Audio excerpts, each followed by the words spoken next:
और इस पर चर्चा करने के लिए हमारे साथ खास मेहमान जुड़ चुके हैं। पर्यावरणविद डॉक्टर त्रिलोक चंद्र सोनी जी हमारे साथ जुड़े हुए हैं और इसके साथ ही हमारे संवाददाता राकेश जोशी हल्द्वानी से और पंकज अवस्थी कानपुर से हमारे साथ जुड़े हुए हैं। आप सभी का स्वागत है। सबसे पहले राकेश जोशी का रुख यहाँ पर कर लेते हैं। राकेश, जिस तरह से जो तापमान है वो लगातार यहाँ पर बढ़ता हुआ नजर आ रहा है, रिपोर्ट्स चौंकाने वाली हैं। अब तक जो धरती का तापमान है पिछले कई सालों में 1.5 डिग्री तक बढ़ चुका है और अगर यही स्थिति रही, यही रफ्तार रही तो आने वाले जो दिन है बेहद खतरनाक हो सकते हैं।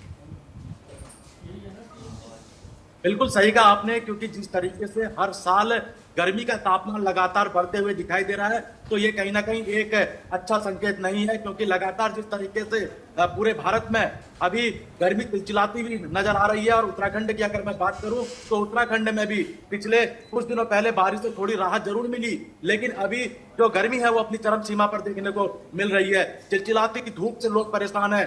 उधम सिंह नगर जिले की अगर मैं बात करूं, उत्तराखंड के उधम सिंह नगर जिले में 40 डिग्री सेल्सियस तापमान कल की डेट किया गया है। और जिस तरीके से अभी हल्द्वानी की अगर मैं बात करूं, हल्द्वानी का जो कुमाऊं का प्रवेश द्वार है, और आप मेरे पीछे देखिए एक पेड़ की जड़ में मैं भी खड़ा हूं, क्योंकि इतनी चिलचिलाती धूप यहाँ देखने को मिल रही है, जिससे लोग जो है पूरी तरीके से परेशान है। और पर्वतीय क्षेत्रों में जिस समय बारिश हुआ करती थी, ठंडा मौसम हुआ करता था, वहां भी इस वक्त बादल छाए हुए हैं। लोग वहां भी गर्मी से परेशान है, क्योंकि अमूमन ये देखा जाता है कि उत्तराखंड में पर्यटन का सीजन भी शुरू हो चुका है और लोग पहाड़ की तरफ रुख करते हैं। क्योंकि लगातार उत्तर प्रदेश की बात कर ले, राजस्थान, हरियाणा, दिल्ली की बात कर ले, तो लोग गर्मी से परेशान होने के बाद उत्तराखंड की तरफ रुख करते थे। लेकिन उत्तराखंड में भी इस बार जो क्लाइमेट है वो पूरी तरीके से बदला हुआ नजर आ रहा है। जो जलवायु परिवर्तन है वो पूरी तरीके से बदला हुआ देखने को मिल रहा है। पहाड़ों में भी इस वक्त जो गर्मी है वो पूरी तरीके से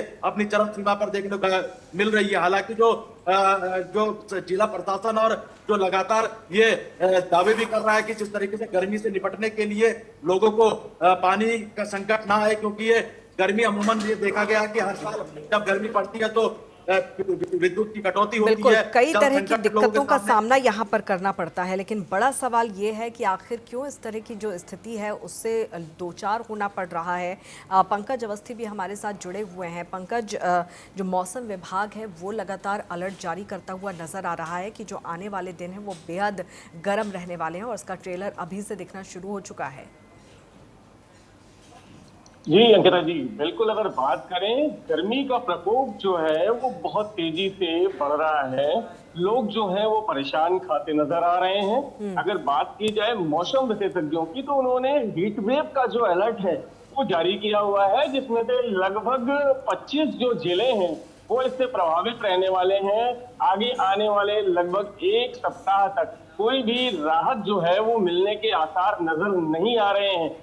बात अगर की जाए मौसम की, तो परिवर्तन जो है वो धीरे धीरे टेम्परेचर का बढ़ना लोगों को कहीं ना कहीं परेशानी का सबब बनता जा रहा है। वर्तमान में अगर बात की जाए तो उत्तर प्रदेश के काफी जिलों के अगर तापमान की अगर बात करें तो 42 से 43 और 44 डिग्री तक इस समय पहुंच रहे हैं। और आने वाले समय में यानी कि अप्रैल, मई, जून और जुलाई के महीने की अगर बात की जाए तो टेम्परेचर लगभग 50 से 55 डिग्री तक जाने के लिए मौसम विशेषज्ञ जो है वो बता रहे हैं। ऐसे में बड़ा अहम सवाल बन जाता है कि लोग किस तरह से अपने जीवन को सुरक्षित रखें।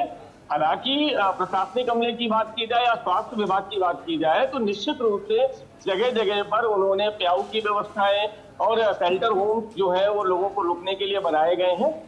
लेकिन फिर भी जो प्रकृति का दंश है या प्रकृति की जो धूप की तेजी है उसको देख करके लोगों को काम करना, रोजमर्रा की जिंदगी में वापस जाना, अपने कामों को कंप्लीट करना, ये बहुत मुश्किल हो रहा है अंकिता जी। बिल्कुल, तो लोगों की परेशानी में ये गर्मी बढ़ाती हुई नजर आ रही है। लेकिन ये जो स्थिति है त्रिलोक चंद्र जी, इसके पीछे आखिर वजह क्या है? क्यों लगातार जो तापमान है वो यहाँ पर बढ़ता हुआ नजर आ रहा है?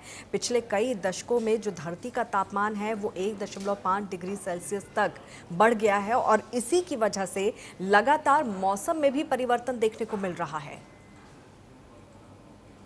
हाँ, नमस्कार अंकिता जी। जी, बिल्कुल सही कह रहे हैं आप। जिस स्तर से हमारा वातावरण में परिवर्तन आ रहा है, हमारा जलवायु में परिवर्तन आ रहा है, वो कहीं ना कहीं मानव जीवन के लिए घातक है, प्राणी जगत के लिए घातक है। क्योंकि आज इस तरीके की परिस्थितियां बन रही हैं, जिन परिस्थितियों से न जाने कितनी बीमारियां पैदा होंगे, कितना लोगों को जो कि इसके खामियाजा भुगतना पड़ेगा, वो सबसे बड़ा चिंता का विषय है। लेकिन प्रश्न ये उठता है कि क्या इस प्रकार की परिस्थितियां बनाना जरूरी था, या प्रकृति स्वयं बना रही है? क्योंकि कहीं ना कहीं हमें चिंतन करने की जरूरत है अंकिता जी इस पे, बिल्कुल। क्योंकि कहीं ना कहीं मानव ने इस प्रकार का वातावरण तैयार कर दिया है जो इस तरीके की घटनाओं को सहने के लिए आज यहाँ का मानव परेशान हो रहा है। मैं उत्तराखंड की बात करूं, जागेश्वर की जो बिल्कुल जो कि देवदार का जंगलों की बात आती है, वहां काटने की बात चल रही थी, उन जंगल को तबाह करने की बात चल के सड़क चौड़ीकरण करने की बात है। वो तो बहुत बड़ा मूवमेंट चला वहां पर, तब जाकर के वो रुक पाए वहां। ऐसे ही देश के अगर अन्य जगहों में देखें हम तो न जाने आए दिन कितने पेड़ पौधे कट रहे हैं, उनका कोई लेखा जोखा नहीं है। वो तो सोशल मीडिया आ गया था, थोड़ा सा ज्ञान संज्ञान में आ जाता है कि इस तरीके के पेड़ पौधे कट रहे हैं। और अंकिता जी, इस तरीके से अगर पेड़ पौधे कटते रहेंगे तो निश्चित तरीके से वो दिन दूर नहीं होगा जब ओजोन परत से, सूर्य से निकलने वाली पराबैंगनी किरणें सीधा धरती पर आएगी और पूरी धरती को जला के राख कर देगी। मनुष्य ही नहीं बल्कि यहाँ के वातावरण बिल्कुल का नामो निशान मिटेगा। वक्त रहते हुए मनुष्य को समझ जाना चाहिए, वक्त रहते हुए मनुष्य को इसका एक वातावरण तैयार करने के लिए आगे आना चाहिए। हमें अपने भोगवादी प्रवृत्ति के पीछे नहीं भागना चाहिए, बल्कि हमको एक ऐसा वातावरण सर्जन करना चाहिए जिसमें हमारे माता पिता बुजुर्ग, हमारे आने वाली पीढ़ी बिल्कुल सुसज्जित तरीके से रह सके। वरना जिस तरीके से पारिस्थितिक तंत्र के साथ छेड़खानी की जा रही है अंकिता जी, आने वाला समय बहुत दुखद है। आजकल गर्मी के दिनों में देख रहे हैं ग्लेशियरों का टूटना, क्या संकेत देता है? यही तो संकेत दे रहा है कि मनुष्य ने इस प्रकार का वातावरण तैयार कर दिया है, ऐसा जलवायु में परिवर्तन लाने वाले औजार तैयार कर दिए हैं जिससे जो है कि ग्लेशियर सूखने लग गए हैं, ग्लेशियरें पिघलने लग गए हैं। और जिस दिन ग्लेशियर पिघल जाएंगे, जिस दिन ग्लेशियरों में पानी नहीं रहेगा, सबसे बड़ा जो दुखद होगा, पानी के लिए युद्ध छेड़ना पड़ेगा अंकिता जी। आज मानव जीवन पानी से बचा है, लेकिन पानी इन ग्लेशियरों से आता है। अगर पेड़ पौधे नहीं रहेंगे तो कहां से आएगा पानी, कहां से निकलेगा पानी? जंगलों में आग लगा दे रहे हैं, जंगलों में आग लगने का कारण न जाने कितने जो प्राकृतिक जल स्रोत हैं वो जल स्रोत सूख जा रहे हैं। इसका दोषी क्या प्रकृति है? इसका दोषी वो मनुष्य नहीं है जो मनुष्य इस तरीके के कुकर्मों के कारण पूरे जंगलों में आग लगा रहा है, यहाँ के प्राकृतिक संसाधनों के साथ छेड़खानी कर रहा है, यहाँ के प्राकृतिक संसाधनों का दोहन कर रहा है। सख्त कानून और नियम बनाना चाहिए सरकारों को, यहाँ कर जो इस तरह के कार्य करते हैं ऐसे लोगों को ऐसे सजा मिलनी चाहिए ताकि जो कि वो दोबारा ऐसा सोच बना सके।